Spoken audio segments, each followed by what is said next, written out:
BRS party అధ్యక్షుడు కేసీఆర్ కూతురు MLC కవిత వచ్చే ఎన్నికల్లో ఎక్కడి నుంచి పోటీ చేస్తారు, ఇది ఒక ప్రశ్న. సో ఆమె సాధారణంగా మొన్నటిదాకా అయితే బహుశా ఇది మన జగిత్యాల నుంచి పోటీ చేస్తారనే ప్రచారం జరిగింది. ఆ తర్వాత సీన్ కట్ చేస్తే సిద్దిపేట నుంచి పోటీ చేసే అవకాశాలు ఉన్నట్టు ఒక ప్రచారం జరుగుతూ వస్తుంది. మళ్ళీ ఇప్పుడు తాజాగా మంచిర్యాల సెగ్మెంట్ నుంచి పోటీ చేయాలని అక్కడి ప్రజలు, అక్కడి అంటే బీఆర్ఎస్ పార్టీకి సంబంధించిన కొంతమంది మాజీ నాయకులు, అట్లాగే తెలంగాణ బొగ్గు గని కార్మిక సంఘానికి సంబంధించిన నాయకులు, అట్లాగే తెలంగాణ బొగ్గు గని కార్మిక సంఘంతో పాటు ఏదైతే అక్కడ చాలా కాలంగా సింగరేణిలో పనిచేస్తున్న హెచ్ఎంఎస్తో కవితకు సంబంధించిన సంఘం కూడా తెలంగాణ జాగృతి కూడా భాగస్వామ్యం కావడం వల్ల హెచ్ఎంఎస్ బలం కూడా చేకూరుతుంది. అందువల్ల సింగరేణి వర్కర్సు ఎక్కువ మంది ఇటువైపు ఓటర్స్ కనుక మొగ్గు చూపితే మంచిర్యాలలో గెలిచే అవకాశాలు ఉన్నట్టుగా కవితకు చెప్పినట్లు తెలుస్తోంది. అందువల్ల ఏంటంటే ఇప్పుడు కవిత సిద్దిపేట, మంచిర్యాల, జగిత్యాల ఈ 3 నియోజకవర్గాల్లో ఒక చోట ఖచ్చితంగా నిలబడే అవకాశం ఉన్నట్లు మనకు తెలంగాణ జాగృతి వర్గాల ద్వారా సమాచారం అందుతోంది. అయితే కవిత తెలంగాణ జాగృతి అధ్యక్షురాలిగా ఉంటూ ఎప్పుడైతే ఆమె తమ పార్టీలోని ఇంటర్నల్ వ్యవహారాలను బయట పెట్టారో, లేకుంటే పార్టీ అధ్యక్షునికి అంటే తన తండ్రి కేసీఆర్కు రాసిన లేఖ బయటకు రావడం పట్ల తీవ్ర ఆగ్రహం వ్యక్తం చేస్తూ ఆ లేఖను ఎవరు లీక్ చేశారో తెలియజేయాలంటూ డిమాండ్ చేయడం, లేకుంటే బీఆర్ఎస్ పార్టీని బీజేపీలో కలపడానికి కుట్రలు జరిగాయంటూ ఆరోపణలు గుప్పించడం, వీటన్నిటి నేపథ్యంలో పార్టీ వ్యతిరేక కార్యకలాపాలకు పాల్పడుతున్నారంటూ కవితను సస్పెండ్ చేసిన విషయం మనందరికీ తెలుసు. సో సస్పెన్షన్కు గురైన తర్వాత కవిత మరింత విజృంభిస్తున్నట్టుగా మనకు కనిపిస్తోంది. అంటే కవిత ఎక్కడికక్కడ ఆ పార్టీకి సంబంధించిన కొంతమందిని టార్గెట్ చేసుకొని చీల్చి చెండాడాలని నిర్ణయించుకున్నట్టుగా కూడా ఆమె వ్యాఖ్యలే మనకు నిదర్శనంగా కనిపిస్తున్నాయి. ప్రత్యేకంగా మాజీ మంత్రి హరీష్ రావు అండ్ రాజ్యసభ మాజీ సభ్యుడు సంతోష్రావు జోగినపల్లి వాళ్ళిద్దరిని లక్ష్యంగా చేసుకొని ఏ రకమైన ఆమె ప్రకటనలు చేస్తున్నారో, ఏ రకంగా మాట్లాడుతున్నారో మనమంతా గమనిస్తున్నాం. సిద్దిపేటకు ఈ మధ్య వరుసగా 2 సార్లు పర్యటించారు. ఒకటి చింతమడకలో ఎంగిలిపూల బతుకమ్మ రోజు ఆమె ఆ వేడుకల్లో పార్టిసిపేట్ చేశారు. ఆ తర్వాత వరగల్లో సరస్వతి అమ్మవారిని దర్శించుకొని అక్కడ కొన్ని పూజలు చేసి అక్కడ కూడా మరోసారి ఆమె పర్యటించినట్టుగా మనకు కనిపిస్తుంది. అంటే 2 టైమ్స్ చాలా షార్ట్ పీరియడ్లో 2 సార్లు ఆమె పర్యటించారు. సో చింతమడకలో ఆమె పర్యటనకు మంచి రెస్పాన్స్ వచ్చినట్లుగా ప్రచారం జరిగింది. అట్లాగే సిద్దిపేటను ఆమె ఎందుకు టార్గెట్ చేస్తున్నారు అనేది ఇప్పుడు చాలామందికి కొరుకుడు పడని విషయం. అంటే ముఖ్యంగా కేసీఆర్ క్యాంపును అదే కేసీఆర్ శిబిరాన్ని బాగా వణికిస్తున్న ఇష్యూ. ఎందుకంటే కేసీఆర్ అక్కడి నుంచి చాలా సార్లు గెలిచాడు. ఆయన బహుశా 6 సార్లేమో గెలిచి ఉంటాడు ఇది మన ఎమ్మెల్యేగా. ఆ తర్వాత ఆయన 2004లో పార్లమెంటుకు, అసెంబ్లీకి ఒకేసారి ఎలక్ట్ అయినప్పుడు ఆ సీటును తన మేనల్లుడు హరీష్ రావుకు అప్పచెప్పాడు. ఎవరు? కేసీఆర్.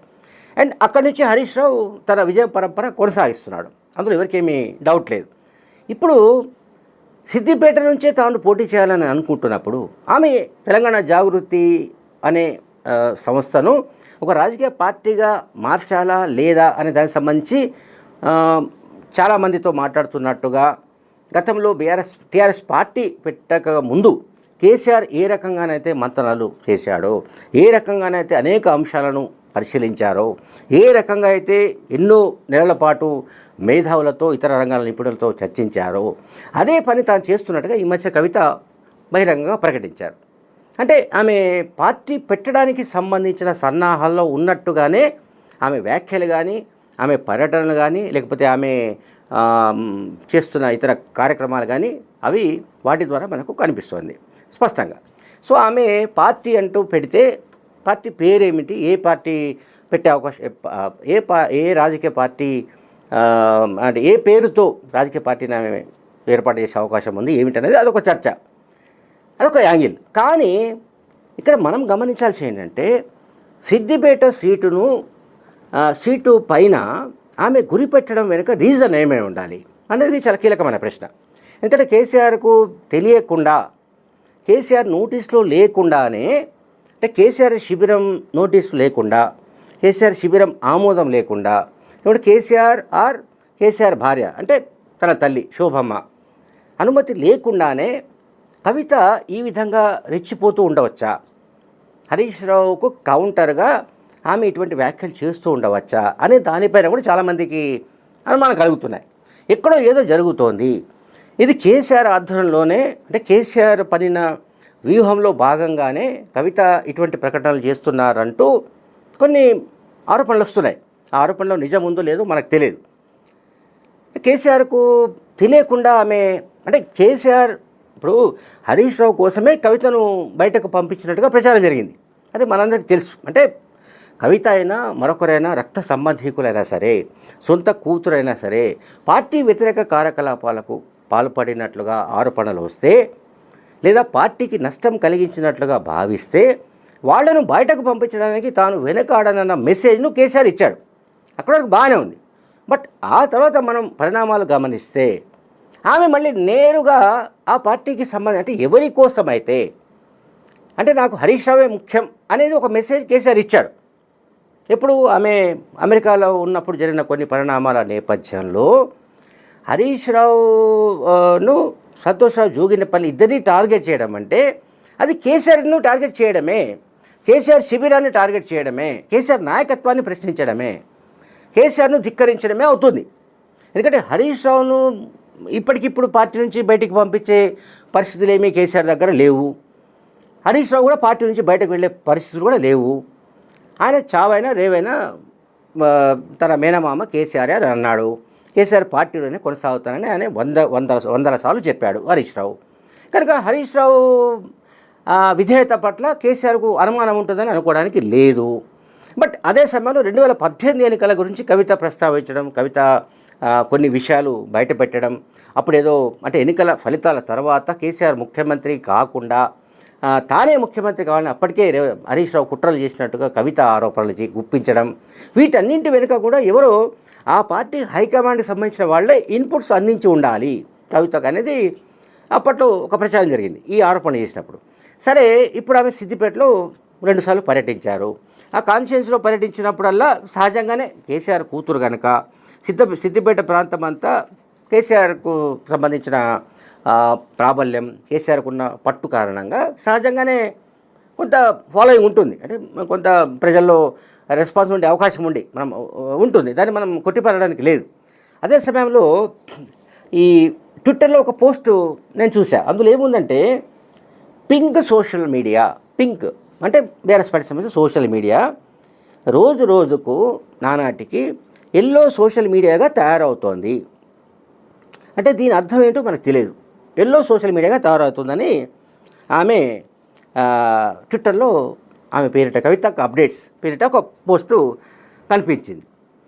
అండ్ సిద్దిపేట మోడల్గా చెప్పుకునే వ్యక్తి, సిద్దిపేట మోడల్గా చెప్పుకునే వ్యక్తి ఇక మీ పార్టీలో ఉండడు, ఆరెంజ్ పార్టీలో పోవడానికి సర్వం సిద్ధం చేసుకుంటున్నాడు అని ఆ పోస్ట్లో కనిపిస్తోంది. కాబట్టి దీన్ని ఎట్లా అర్థం చేసుకోవాలి? హరీష్ రావు ఏమో ఒకవైపు నేను బీజేపీలోకి పోను, లేక ఏ పార్టీలోకి పోను, నేను ఇందులోనే ఉంటాను, ఇందులోనే సస్తానని చెప్పి ఆయన చెబుతుంటే, 100 సార్లు చెబుతుంటే, అట్లాగే కేసీఆర్ కానీ కేటీఆర్ కానీ హరీష్ రావును బయటకు పంపించే సాహసము లేదా ధైర్యము అటువంటిది చేసే పరిస్థితి లేనట్టుగా మనకు కనిపిస్తూ ఉంటే, కవితకు అప్డేట్స్ పేరిట ట్విట్టర్లో వస్తున్న పోస్టులన్నీ కూడా హరీష్ రావు, సంతోష్ రావు టార్గెట్ చేసుకుంటూ వస్తున్నాయి. ఇందులో ఇప్పుడు చాలా కీలకమైన విషయం ఇది. అంటే ఆయన ఏది సిద్దిపేట మోడల్ అని చెప్పుకునే వ్యక్తి ఆరెంజ్ పార్టీలోకి చేరడానికి సర్వం సిద్ధం చేసుకుంటున్నాడు. ఆరెంజ్ పార్టీ అంటే కాషాయం పార్టీ, అంటే మన బీజేపీలో చేరడానికి హరీష్ రావు అన్ని విధాలుగా సన్నాహాలు చేసుకుంటున్నట్లుగా ఇది ఆమె అభిప్రాయం, ఆమె ఆరోపణ. ఎవరు? కవితక్క. సో కవిత చేసే ఆరోపణలు లేదా విమర్శలు, లేకపోతే హరీష్ రావు అండ్ సంతోష్ రావు పైన చేస్తున్న అటాక్స్, ఇవన్నీ చాలా మామూలుగా లేవు. అంటే ఒక మామూలుగా ఫైర్ అంటాం కదా, ఫైర్ కూడా మామూలుగా లేదు, ఒక రేంజ్లో కనిపిస్తోంది. దీని వెనుక ఖచ్చితంగా ఆమెకు సపోర్ట్ ఉండాలి. ఎర్రవెల్లి ఫామ్ హౌస్ మొత్తం సపోర్ట్ ఉందా, లేకుంటే ఎర్రవెల్లి ఫామ్ హౌస్లోనే ఏమైనా 1-2 శిబిరాలుగా మారినట్టు పరిస్థితులు ఉన్నాయా? అట్లా మారితే ఏ శిబిరం ఆమెకు మద్దతు ఇస్తోంది అనే దానిపైన కూడా బీఆర్ఎస్ పార్టీలో విత్ ఇన్ ద పార్టీ పెద్ద ఎత్తున చర్చ జరుగుతోంది. Thank you very much.